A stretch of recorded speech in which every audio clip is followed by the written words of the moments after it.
शीर की सबसे अच्छी बात यह है कि दूध आपका बिल्कुल भी नहीं जलेगा और गाढ़ा गाढ़ा शीर खरमा आपका तैयार हो जाएगा उसी क्वांटिटी में। अस्सलाम वालेकुम, बहुत बहुत ईद मुबारक। अभी ना हमारे घर बकरा कटा है और ना ही गाय, तो मैंने शॉर्टकट तरीके से शीर खरमा बना लिया। इतनी क्विक रेसिपी है और इतनी ज़बरदस्त है कि जिस वक्त आप बनाएंगे 15 से 20 मिनट के अंदर आपका 2 से 2.5 किलो शीर खरमा तैयार हो जाएगा। बॉयल मिल्क ले लिया यहाँ मैंने तकरीबन 2.5 किलो और तकरीबन 2 कप के करीब मैं यहाँ चीनी इस्तेमाल कर रही हूँ। दूसरे कप जो है वो मैंने चीनी थोड़ी सी कम करके ली है। इसी तरीके से लीजिएगा, शीर खरमा आपका बेहतरीन बनेगा। बॉयल ही मिल्क लीजिएगा वरना शीर खरमा फटने का चांस होता है। बस इसको हमने चला लेना है अब। और साथ ही यहाँ मैं 1 टीस्पून इलायची कूट के ऐड कर रही हूँ। मैंने बिल्कुल बारीक पाउडर इस्तेमाल नहीं किया, ताज़ी ताज़ी इलायची को कूट के इस्तेमाल किया है। बहुत ज़्यादा हल्की आंच नहीं कीजिएगा, दरमियानी आंच पे ये पूरी रेसिपी बन के तैयार हो जाएगी। अब हम चलते हैं दूसरी साइड पर, इसे इसी आंच पर हम छोड़ देंगे। यहाँ मैंने 3 टेबल स्पून घी लिया है, देसी घी हो तो बहुत ही अच्छी बात है। और यहाँ 3 कप सेवइयाँ इस्तेमाल की हैं। सेवइयाँ इस्तेमाल करने के बाद अब मैं इसे भून लूँगी। बस थोड़ी ही देर भूनना है, ज़्यादा देर हमने सेवइयाँ नहीं भूननी है। ज़्यादा देर भूनते हैं तो फिर फ्लेवर ख़राब हो जाता है शीर खरमे का। सेवइयाँ भूनने के बाद अब हम इसमें थोड़े से ड्राई फ्रूट्स यूज़ करेंगे। 2.5 किलो के अंदर तकरीबन 1/4 कप मैंने छुहारा लिया है, लंबा लंबा काट लिया। 2.5 टेबल स्पून ही पिस्ता और 2.5 टेबल स्पून ही बादाम।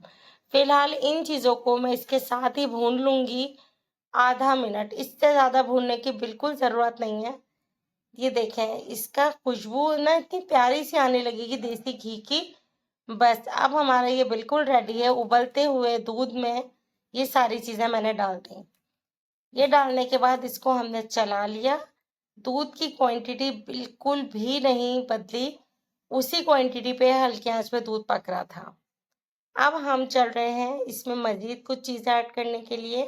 उससे पहले अगर आपने मेरे चैनल को सब्सक्राइब नहीं किया तो कर लीजिएगा, बेल का बटन ज़रूर प्रेस कीजिएगा ताकि आने वाली तमाम मेरी रेसिपीज़ आप तक पहुँचे।